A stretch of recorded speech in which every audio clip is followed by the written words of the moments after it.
내가 예루살렘에 이르러 머무른 지 사흘 만에 내 하나님께서 예루살렘을 위해 무엇을 할 것인지 내 마음에 주신 것을 내가 아무에게도 말하지 아니하고 밤에 일어나 몇몇 사람과 함께 나갈새 내가 탄 짐승 외에는 다른 짐승이 없더라. 그 밤에 골짜기 문으로 나가서 용정으로 분문에 이르는 동안에 보니 예루살렘 성벽이 다 무너졌고 성문은 불탔더라. 앞으로 나아가 샘문과 왕의 못에 이르러서는 탄 짐승이 지나갈 곳이 없는지라. 그 밤에 시내를 따라 올라가서 성벽을 살펴본 후에 돌아서 골짜기 문으로 들어와 돌아왔으나 방백들은 내가 어디 갔었으며 무엇을 하였는지 알지 못하였고 나도 그 일을 유다 사람들에게나 제사장들에게나 귀족들에게나 방백들에게나 그 외에 일하는 자들에게 알리지 아니하다가 후에 그들에게 이르기를 우리가 당한 공경은 너희도 보고 있는 바라.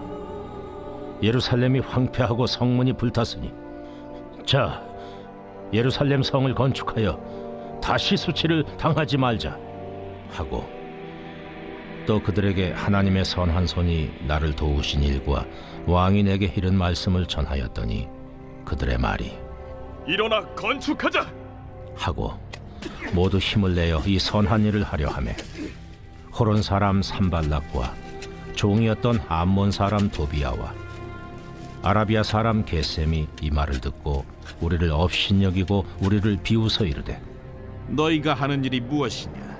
너희가 왕을 배반하고자 하느냐? 하기로 내가 그들에게 대답하여 이르되 하늘의 하나님이 우리를 형통하게 하시리니 그의 종들인 우리가 일어나 건축하려니와 오직 너희에게는 예루살렘에서 아무 기업도 없고 권리도 없고 기억되는 바도 없다 하였느니라.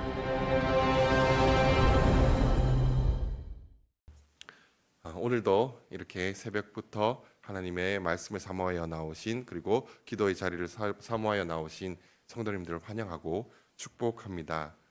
저와 성도님들은 지난 시간에 하나님의 선한 손이 어떻게 느헤미야를 도와서 왕으로부터 은혜를 입게 되었는지를 살펴보았습니다. 느헤미야는 그가 구했던 통행증과 성벽 건축을 위한 재료 외에도 왕으로부터 예루살렘까지 일행을 호위할 군대 장관과 마병까지도 받게 되었습니다. 하나님께서는 느헤미야의 기도를 가장 좋은 때에 가장 좋은 것으로 응답해 주신 것입니다. 오늘 본문 11절에서는 느헤미야가 인솔하는 3차 포로 귀환의 일행이 예루살렘에 도착한 것을 볼 수가 있습니다. 그런데 예루살렘에 도착한 느헤미야는 바로 성벽 건축을 시작하지 않습니다. 느헤미야가 예루살렘에 도착한 후 3일 동안 무엇을 했는지 정확하게 알 수는 없지만 앞서 느헤미야의 행동을 보았을 때 그는 본격적으로 성벽 건축 작업을 하기에 앞서 3일 동안 하나님께 기도하는 시간을 가지지 않았을까 생각해 볼 수 있습니다. 그리고 3일째가 되는 그때에 느헤미야는 몇몇 사람과 함께 예루살렘 성벽을 둘러보러 갔습니다. 그는 달빛에 의지해서 성벽의 무너진 곳곳을 유심히 살펴보기 시작했습니다. 무너진 예루살렘 성벽과 성문을 유심히 살펴보는 느헤미야의 모습을 통해서 우리도 무언가를 다시 세우길 원한다면 먼저 무너진 곳이 어디인지를 살펴보는 것이 필요하다는 사실을 알 수가 있습니다. 저와 성도님들에게도 혹시 이렇게 무너진 부분이 있지는 않는지요? 아니면 우리가 속한 공동체 혹은 우리 가족 가운데 무너진 부분이 있지는 않은지 우리는 확인해 볼 필요가 있습니다. 느헤미야와 같이 하나님께 먼저 기도하고 그리고 달빛이 아니라 하나님의 말씀의 빛에 비추어서 우리 안에 무너진 부분이 있지는 않은지를 잘 살펴봐야 하는 것입니다. 그런데 12절을 보시면 느헤미야는 이 모든 일을 사람들에게 알리지 않고 하는 것을 보게 됩니다. 여기 12절에 보시면 앞쪽에 보시면 성벽을 건축하고자 하는 마음은 사실 하나님께서 느헤미야에게 주신 마음인데도 그는 11절에서 이제 일행이 도착하고 나서 3일 동안 이렇게 바로 작업을 안 하고 기도하는 모습만 보더라도 뭔가 느헤미야에게 있어서 이 시급한 일을 하는 데 있어서 조급함이 없는 것처럼 보입니다. 이것 또한 이렇게 조급함이 없는 것 또한 기도하는 사람의 특징이 아닌가 생각해 보게 됩니다. 디모데후서 3장에 보시면 말세의 사람들, 부패한 사람들의 특성이 나오는데 그 가운데 조급하다라는 말이 나옵니다. 이 조급하다는 말은 곤두박질 치다라는 뜻이거든요. 그러니까는 말 그대로 눈앞에 뭐 구덩이가 있든지 벽이 있든지 상관하지 않고 달려가는 사람을 조급하다라고 표현하는 것입니다. 제가 조금이라도 생각이 있는 사람이라면 벽을 향해서 막 이렇게 질주해서 달려가서 거기에 벽에 꽝 하고 부딪히는 그런 일은 없을 것입니다. 자, 그런데 말세의 사람들의 특징은 앞뒤 생각 안 하고 달려가는 사람들이라고 성경은 기록하고 있습니다.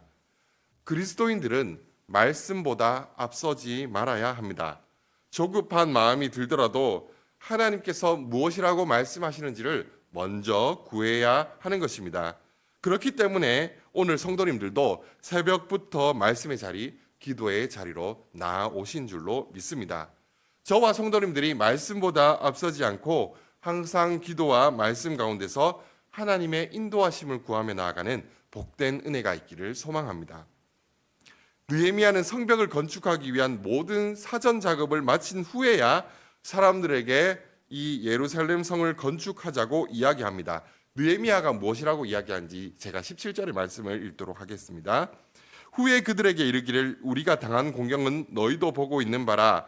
예루살렘이 황폐하고 성문이 불탔으니 자 예루살렘 성을 건축하여 다시 수치를 당하지 말자 하고, 구약 성경의 많은 곳에서 하나님께서는 선지자들을 통해서 하나님을 떠난 이스라엘 백성들이 수치를 당할 것임을 말씀하고 있습니다. 그렇게 예언하였습니다. 느헤미야 또한 예루살렘 백성들이 당하고 있는 이 수치, 예루살렘 성이 무너진 이 수치가 하나님의 책망 그리고 징벌이라는 사실을 잘 알고 있었습니다. 그러니까 여기서 다시 수치를 당하지 말자라는 말의 뜻은 이제는 하나님을 떠나지 말자. 좀 더 적극적으로 얘기하자면 우리가 이제 하나님께로 돌아가자라는 그런 의미가 되는 것입니다. 이것은 마치 호세아서 6장 1절의 말씀과도 같습니다. 오라 우리가 여호와께로 돌아가자. 여호와께서 우리를 찢으셨으나 도로 낮게 하실 것이요 우리를 치셨으나 싸매어 주실 것입니다. 성도님들, 다시는 하나님을 떠나지 않는 것, 하나님께로 돌아가는 것이 가장 중요하고 시급한 이유가 무엇일까요? 사실은 하나님이 없이도 우리는 성벽을 쌓을 수 있을지도 모릅니다. 자, 그런데 하나님께로 돌아가지 않는다면 어떤 일이 일어나느냐? 아무리 잘 지어놓은 성벽도 우리가 하나님께로 돌아감이 없다라면 또다시 무너질 수밖에 없는 것입니다. 또다시 수치를 당할 수밖에 없는 것입니다. 저와 성도님들의 삶 속에도 부족하고 필요한 것들이 있을 것입니다. 그 기도 제목을 가지고 이 자리에 나와 오셨을 줄로 믿습니다. 오늘 그것을 가지고 하나님께 나아가시기를 바랍니다. 하나님께서 가장 좋은 때에 가장 좋은 것으로 응답해 주실 것입니다. 하지만 그렇게 필요를 구하고 얻는 것도 중요하지만 하나님께로 돌아감 없이 그것들을 얻는다면 결국에는 그 손 사이로 모래가 쓱 빠져나가는 것처럼 그 모든 것들을 잃어버리고 말게 되는 것입니다.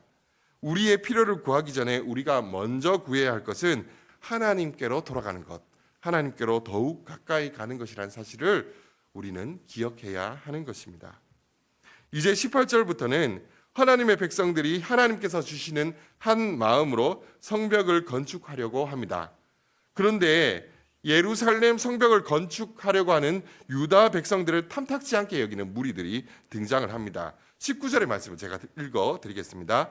호론 사람 산발락과 종이었던 암몬 사람 도비아와 아라비아 사람 게셈이 이 말을 듣고 우리를 업신여기고 우리를 비웃어 이르되 너희가 하는 일이 무엇이냐? 너희가 왕을 배반하고자 하느냐 하기로, 예루살렘 성벽을 재건하는 일이 하나님으로부터 비롯된 일임에도 이것을 방해하려는 세력들이 있습니다.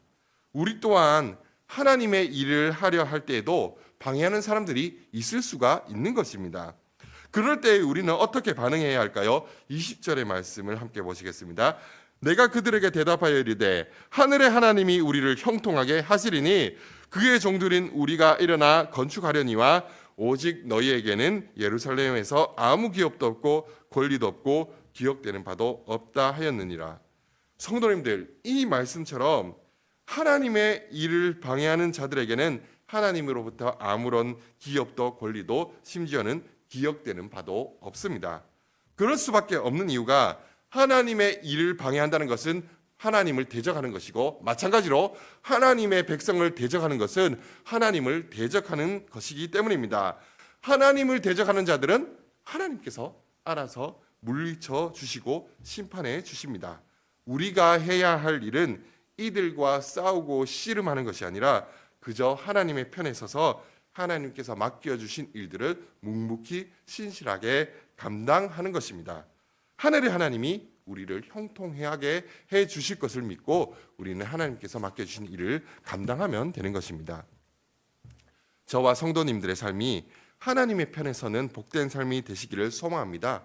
그러면 하나님의 백성들을 대적하는 원수들은 하나님께서 다 물리쳐 주시는 것입니다.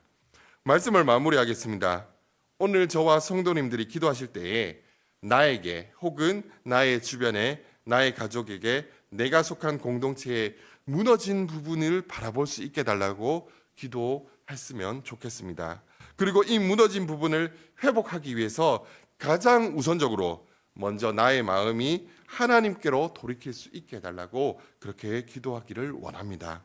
끝으로 어떤 상황에서도 하나님의 편에 서서 하나님께서 맡겨주신 일들을 하나님께서 주시는 힘으로 신실하게 감당하며 살아가는 복된 삶이 되게 해달라고 기도하는 그런 은혜의 시간이 되기를 소망합니다. 제가 기도하겠습니다. 하나님 아버지, 감사합니다. 우리의 삶 속에 혹은 우리가 속한 공동체 가운데 무너진 부분이 없는지 하나님의 말씀에 비추어 또한 하나님 앞에 기도하며 그것들을 찾으며 나아갈 수 있도록 아버지 하나님 은혜 베풀어 주시옵소서. 그리고 그 무너진 부분을 세우기에 앞서서 우리가 먼저 하나님께로 돌이키고 하나님께로 돌아가는 이 은혜가 있게 하여 주시옵소서. 우리가 하나님께서 맡겨주시는 일들을 감당할 때에도 여러 가지 방해가 있습니다. 삶에 여러 가지 어려움들이 있습니다. 그 모든 것들은 하나님 앞에 내려놓고 하나님께서 형통하게 해주실 것을 믿고 맡겨주신 일들을 묵묵히 감당하며 살아가는 오늘 하루가 될 수 있도록 은혜 베풀어 주시옵소서. 이 모든 말씀 예수님의 이름으로 기도드리옵나이다.